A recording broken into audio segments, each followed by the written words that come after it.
Muy bien, vamos a compartir la palabra del Señor y vamos a abrir nuestra Biblia en Hechos capítulo 9. Sean muy bienvenidos todos aquellos que nos ven por el canal 3 o por nuestro canal en YouTube. Que el Señor les bendiga ahí en sus hogares, y tanto los que están aquí como los que están allá pueden seguirnos aquí abriendo su Biblia en Hechos capítulo 9, donde vamos a compartir nuestra tercera y última parte de esta serie de mensajes que tiene que ver con el rumbo de tu vida.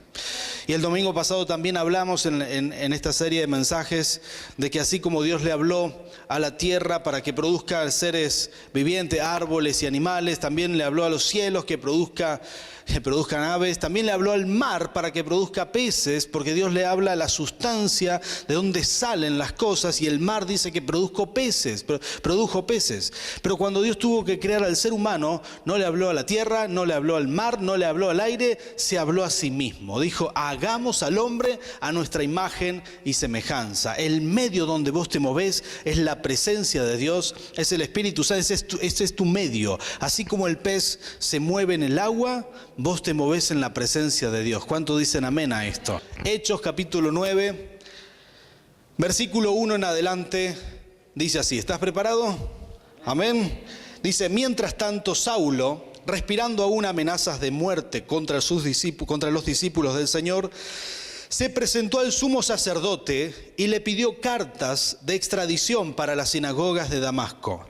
Tenía la intención de encontrar y llevarse preso a Jerusalén a todos los que pertenecieran al camino, es decir, al cristianismo, fueran hombres o mujeres. En el viaje sucedió que al acercarse a Damasco, una luz del cielo relampagueó de repente a su alrededor. Él cayó al suelo y oyó una voz que le decía: Saulo, Saulo, ¿por qué me persigues? ¿Quién eres, Señor?, preguntó. Yo soy Jesús, a quien tú persigues, le contestó la voz. Levántate y entra en la ciudad, y allí se te dirá lo que tienes que hacer. Salté un versículo 7. Los hombres que viajaban con Saulo se detuvieron atónitos, porque oían la voz, pero no veían a nadie. Saulo se levantó del suelo, pero cuando abrió los ojos no podía ver, así que lo tomaron de la mano y lo llevaron a Damasco. Estuvo ciego 3 días, sin comer ni beber. Diga conmigo: 3 días. No te olvides de este detalle, es muy importante. Dice: había en Damasco un discípulo llamado Ananías. Esta parte me encanta. Presten atención los detalles de Ananías, que era un profeta, pero dice así: a quien el Señor llamó en una visión. Ananías, aquí estoy, Señor. Anda y ve a la casa de Judas en la calle llamada Derecha y pregunta por un tal Saulo de Tarso. Está orando y ha visto en una visión a un hombre llamado Ananías que entra y pone las manos sobre él para que recobre la vista. Entonces Ananías respondió: Señor, he oído hablar mucho de ese hombre y de todo el mal que ha causado a tus santos en Jerusalén. Ahora lo tenemos aquí, autorizado por los jefes de los sacerdotes para llevarse preso a todos los que invocan tu nombre. Versículo 15, quizá este es el versículo más importante, porque aquí es revelada del cielo la visión o el propósito de Dios para Saulo. Y yo declaro que en este tiempo Dios va a revelar el propósito para tu vida. Amén. Dice: ve, insistió el Señor, porque ese hombre es mi instrumento escogido para, diga conmigo, y acá viene el propósito: dar a conocer mi nombre tanto a las naciones y a sus reyes como al pueblo de Israel. Yo le mostraré cuánto tendrá que padecer por mi nombre. Ananías se fue, y cuando llegó a la casa le impuso las manos a Saulo y le dijo: hermano Saulo, el Señor que se te apareció en el camino me ha enviado para que recobres la vista y seas lleno del Espíritu Santo. Al instante cayó de los ojos de Saulo algo como escamas y recobró la vista. Se levantó, fue bautizado y habiendo comido recobró las fuerzas. ¿Qué les parece esta historia? Para mí es una historia muy impactante, porque es el apóstol Pablo. El apóstol Pablo es quien más escribe en el Nuevo Testamento, quien más escribe la Biblia, digamos, es uno de los escritores más importantes del Nuevo Testamento. Y es quien lleva el evangelio mucho más lejos. Aunque no vivió con Jesús y no fue uno de los 12 discípulos de Jesús, sí fue el instrumento escogido para extender el reino de Dios en esa época, mucho más que aún los 12 apóstoles. Pero quiero darte algunos detalles. Ustedes notarán la expresión de Ananías cuando dijo, bueno, este Saulo persigue a la iglesia, mata a la iglesia. Y a veces uno dice, qué incrédulo Ananías, ¿verdad? Qué hombre de poca fe. ¿Cómo es que no creía que Dios podía cambiar a Saulo? Ananías lo dudó, pero nosotros ya tenemos que aprender esa lección. No dudes de que Dios puede convertir a cualquiera. ¿Cuántos dicen amén a esto? No dudes nunca de que el poder de Dios puede transformar cualquier persona. Inmediatamente, anterior a la conversión de Pablo, Saulo perseguía a la iglesia. Hubo algunos evangelistas, entre ellos Esteban. Dice que él apoyó la muerte de Esteban, posiblemente la dirigía siendo muy joven, porque dice que lo apedrearon y pusieron sus ropas a los pies de Saulo. Quizás él era el que estaba coordinando todo esto. Así que ustedes imagínense que Esteban, de los últimos rostros que vio en la tierra, dice que él vio el cielo abierto y vio los ángeles del Señor y lo apedrearon.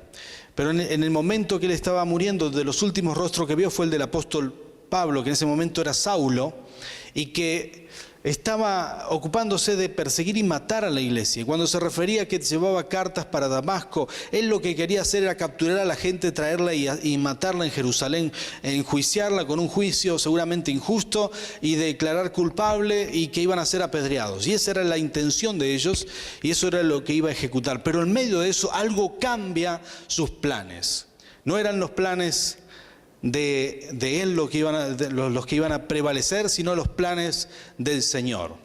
Hasta ese momento Saulo vivía una vida que no era la que él había planificado.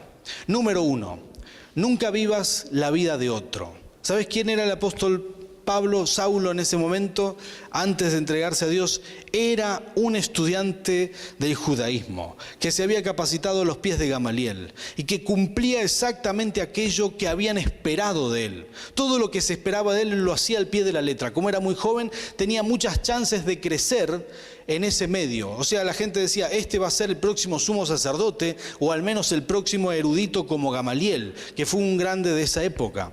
Y todos estaban esperando que Saulo cumpliera esa función.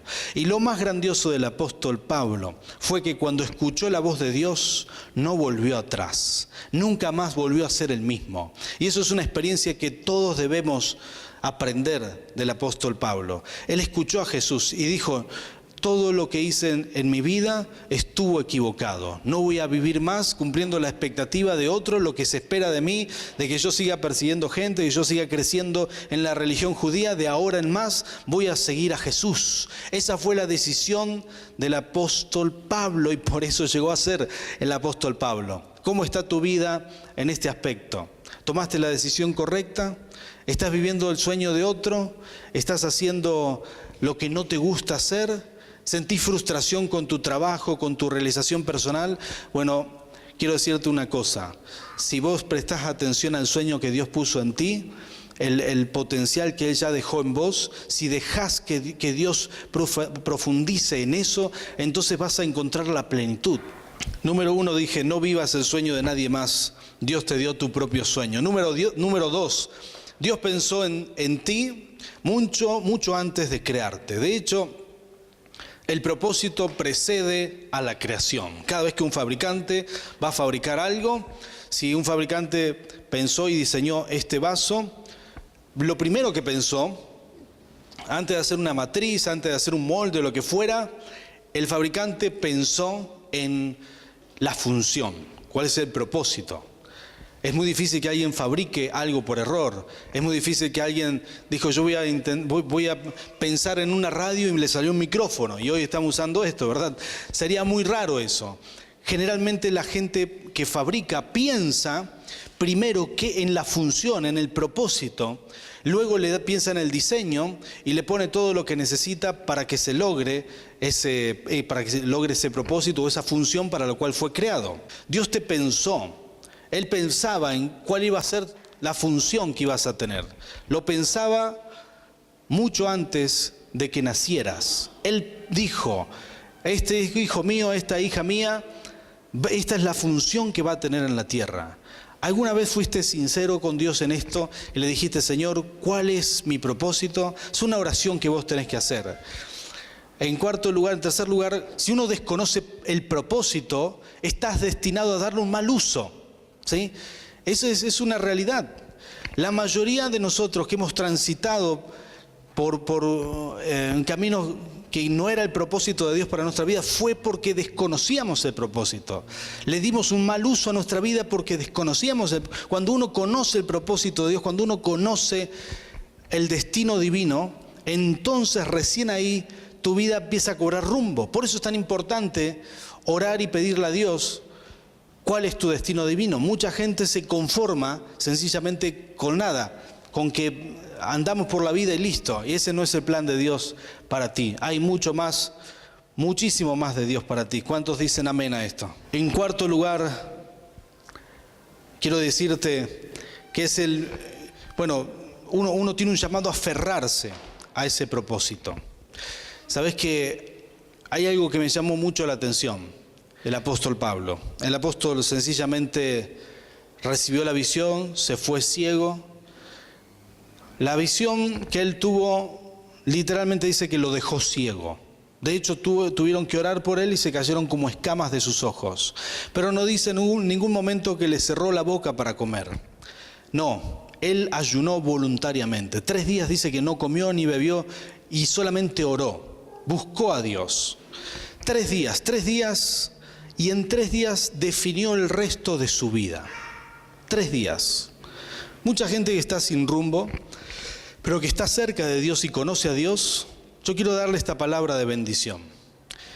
Si uno necesita saber qué Dios tiene para vos, sabes que el apóstol Pablo se había confundido. Él dijo, yo pensé que servía a Dios, pensé que hacía lo correcto. Muchas veces pensamos que hacemos lo correcto, pero en el momento que Dios le habla y le dice, no, vas por mal camino, él se sorprende. Entonces tiene la necesidad profunda, honesta y sincera de orar y clamar a Dios durante 3 días en ayuno. Por más que no podía ver, sí podía comer, pero él decidió ayunar, decidió buscar a Dios. Y esto es lo grandioso. Yo veo que en 3 días él se aferró a su propósito. En 3 días buscó a Dios, en 3 días movió el cielo. Entonces Dios le dijo a Ananías, anda y orá por él y mostrale. Y Dios le revela a Ananías, al profeta, le revela cuál era el propósito de Dios para Saulo.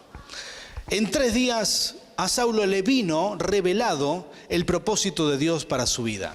¿Sabes qué? Esto es algo grandioso, es algo poderoso. Vos estás llamado a aferrarte a ese propósito divino. ¿Sabes qué? Sencillamente el apóstol pudo aferrarse lo suficientemente bien a ese propósito divino que cambió el resto de su vida en la tierra y también su eternidad. Porque él había matado gente, era asesino, estaba condenado al infierno, pero lo que él hizo, el perdón de Dios, la gracia, vino sobre él y le fue revelado su propósito. Hay gente que está toda la vida en la iglesia y no sabe para qué Dios la quiere, pero el que no sabe es porque no buscó, porque la palabra dice, el que busca, encuentra, el que golpea, se le abrirá. Y en algún momento uno tiene que desafiarse, decir, Señor, yo quiero saber qué tienes para mí, cuál es mi ministerio, qué es lo que tengo que hacer aquí en la tierra, cuál es mi misión, para qué tengo que estar aquí. Tu existencia es la prueba y la garantía de que esta generación necesita algo de ti. Hay algo que Dios puso en vos que no lo puso en nadie más. Tu propósito sigue siendo real. Solamente la mano divina te tiene que poner en el lugar justo, porque tu propósito es parte de un plan mucho más grande, de una función que Dios tiene pensada, y vos tenés que imaginarte a Dios como un diseñador que está al control absolutamente de todo. Está al control de tu vida y Él tiene un lugar para vos en el funcionamiento del universo. Él tiene un lugar, Él tiene un espacio para ti. Él tiene un plan para tu vida, sigue teniéndolo, y aunque a veces hemos estado fuera del uso para el cual Dios nos hizo por mucho tiempo, Dios sigue teniendo ese plan sigue estando activo. Y la única forma de descubrir ese plan es que vos le digas, Señor, yo lo necesito, yo me aferro a ese plan, necesito que lo reveles. Y voy a pedirte que cierres los ojos por un minuto, y aquellas personas que nos ven por internet, también o por Canal 3, ahí, que cierres sus ojos en sus hogares y que hagas una pregunta a Dios que quizás nunca le hiciste. Y que le preguntes al Señor: Señor, ¿qué pensaste? ¿Qué tenías en mente cuando me creaste? ¿Qué tenías en mente? ¿Cuál es la función que me diste aquí? Algunos ya lo saben, algunos lo sospechan, algunos necesitan todavía que Dios les revele. Así que haz esa oración. Decirle: Señor, ¿cuál es tu propósito, tu llamado para mí? Padre amado, Señor, hoy quiero clamarte, Señor, para que tú hagas el milagro que hiciste en ese tiempo con el apóstol Pablo. Señor, que tú hables del cielo, que tú sueltes una palabra. Señor, queremos activar algo aquí, Señor, para que mucha gente pueda saber, Señor, cuál es su destino divino. En el nombre de Jesús, bendecimos, Señor, en tu nombre, Reina. Aquellos que nos están mirando a través de una pantalla, los que están aquí, Señor, en tu nombre declaramos bendición, Señor, para la gloria de tu nombre. Aleluya, Rey. Amén, Señor.